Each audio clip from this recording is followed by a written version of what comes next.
नमस्कार। आज हम एक बहुत ही दिलचस्प विषय पर बात करने वाले हैं, पुस्तकालय वर्गीकरण। जी। और खास तौर पर SRN रंगानाथन का जो काम है इस क्षेत्र में। कहते हैं उन्होंने इसे एक कला से विज्ञान बना दिया। बिल्कुल सही कहा। मतलब उन्होंने जानकारी को व्यवस्थित करने का एक पूरा व्याकरण ही बना दिया, ऐसा कह सकते हैं। हाँ, एक पूरा ढांचा। बिल्कुल। रंगानाथन ने देखिए वर्गीकरण के काम को ना 3 स्तरों पर देखा। वैचारिक स्तर यानी आइडिया प्लेन, फिर शाब्दिक स्तर वर्बल प्लेन और अंकन स्तर नोटेशनल प्लेन। अच्छा। आज हम खास तौर पर वैचारिक स्तर आइडिया प्लेन पर बात करेंगे। ये किसी भी क्लासिफिकेशन सिस्टम की नींव है, समझ लीजिए। नींव मतलब यहीं से सब शुरू होता है। हाँ, ये प्लानिंग वाला स्टेज है, वर्गीकरण का ब्रेन वर्क कह सकते हैं। और हाँ, जो लोग यूजीसी नेट LIS की तैयारी कर रहे हैं उनके लिए ये कॉन्सेप्ट समझना बहुत बहुत जरूरी है। यहीं से लॉजिक बनता है पूरा। सही कहा। तो ये जो ब्रेन वर्क है, ये वैचारिक स्तर, हाँ जी। इसमें असल में होता क्या है, कैसे करते हैं ये? देखिए, इस स्तर पर ना हम इकाइयों को मतलब एंटिटीज को छोटे छोटे ग्रुप्स में बांटते हैं। ग्रुप्स में कैसे? उनकी विशेषताओं के आधार पर, कैरेक्टरिस्टिक्स के बेस पर। फिर इन ग्रुप्स को दोबारा लॉजिकली अरेंज करते हैं, श्रेणियों में, फिर उप श्रेणियों में, मतलब एरेज और चेन्स बनाते हैं। अच्छा। और ये सब हवा में नहीं होता। इसके लिए बाकायदा नियम हैं, सिद्धांत हैं, जिन्हें रंगनाथन ने कैनन्स कहा है। कैनन्स यानी नियम।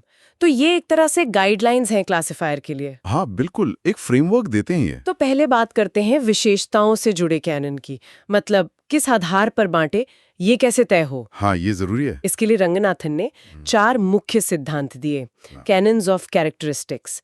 पहला है विभेदन का सिद्धांत, कैनन ऑफ डिफरेंशिएशन। विभेदन यानी फर्क करना। हाँ, ये कहता है कि आप जिस विशेषता के आधार पर ग्रुप को बांट रहे हैं वो उस ग्रुप के सारे सदस्यों में एक जैसी नहीं होनी चाहिए। वरना बटेगा कैसे? एग्जैक्टली।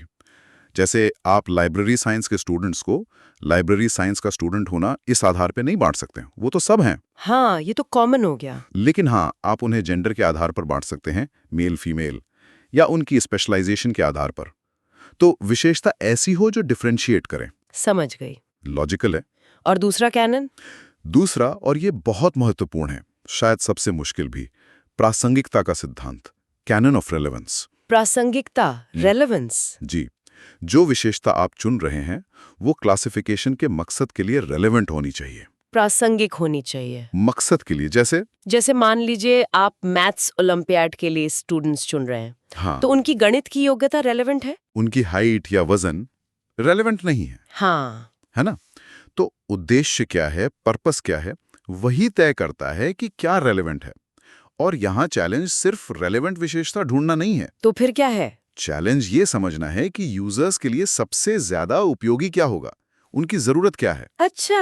हाँ, ये यूजर वाला एंगल तो बहुत जरूरी है। ठीक है। तीसरा सिद्धांत क्या है? तीसरा है निश्चितता का सिद्धांत, कैनन ऑफ एसर्टेनेबिलिटी। मतलब विशेषता एकदम क्लियर हो, ऑब्जेक्टिव हो, जिसे आसानी से पता लगाया जा सके, सब्जेक्टिव या काल्पनिक ना हो। सब्जेक्टिव नहीं। जैसे किसी की इंटेलिजेंस या सुस्ती, ये तो सब्जेक्टिव बातें हैं। हाँ, कौन तय करेगा? बिल्कुल। लेकिन किसी किताब का पब्लिकेशन ईयर या उसमें कितने पेज हैं, ये ऑब्जेक्टिव है, आप चेक कर सकते हैं। या किसी की आंखों का रंग, ये पता लगाया जा सकता है। एकदम साफ। तो विशेषता ऐसी हो जिस पर कोई डाउट ना हो, जो वेरीफाई हो सके।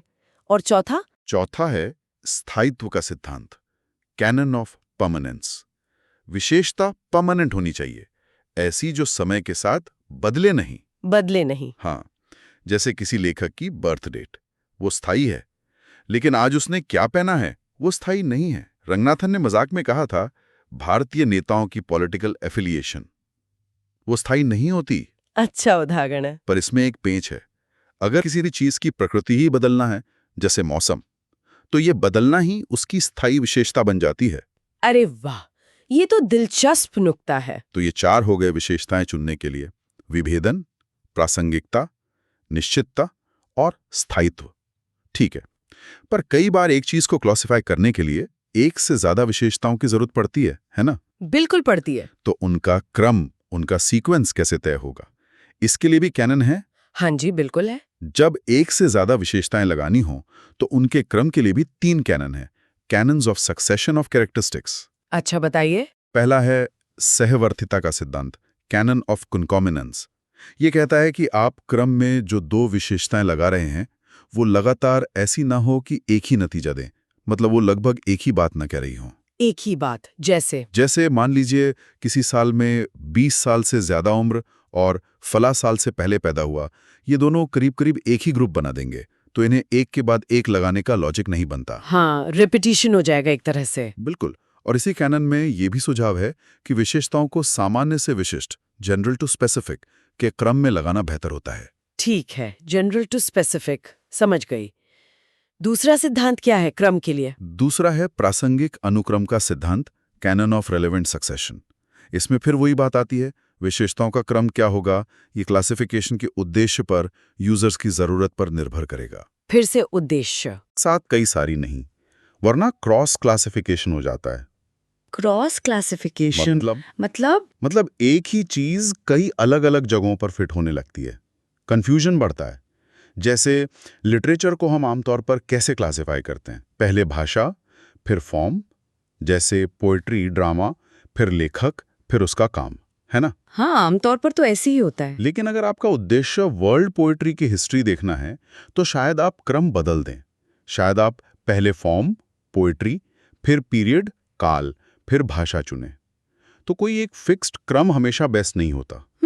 ये फ्लेक्सिबिलिटी जरूरी है, उद्देश्य के हिसाब से बदलाव। और तीसरा आखिरी सिद्धांत क्रम के लिए, वो है संगत अनुक्रम का सिद्धांत, कैनन ऑफ कंसिस्टेंट सक्सेशन।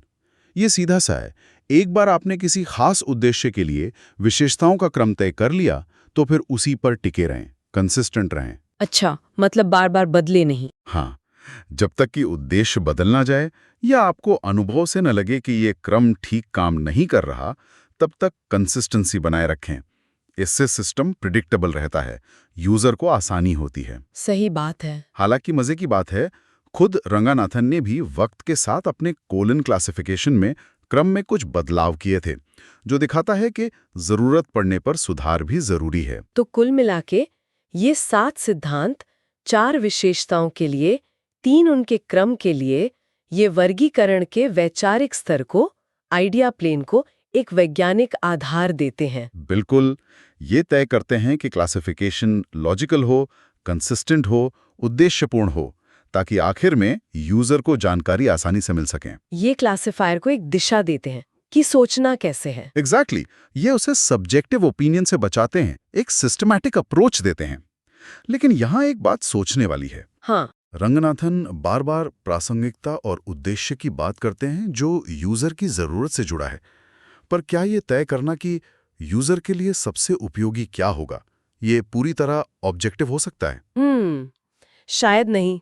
कहीं ना कहीं उपयोगिता की हमारी समझ भी तो थोड़ी सब्जेक्टिव हो सकती है ना? शायद यही वो जगह है जहां वर्गीकरण का विज्ञान और कला मिलते हैं। इस पर सोचने के लिए छोड़ते हैं। बिल्कुल, बहुत ही दिलचस्प चर्चा रही है। धन्यवाद। धन्यवाद।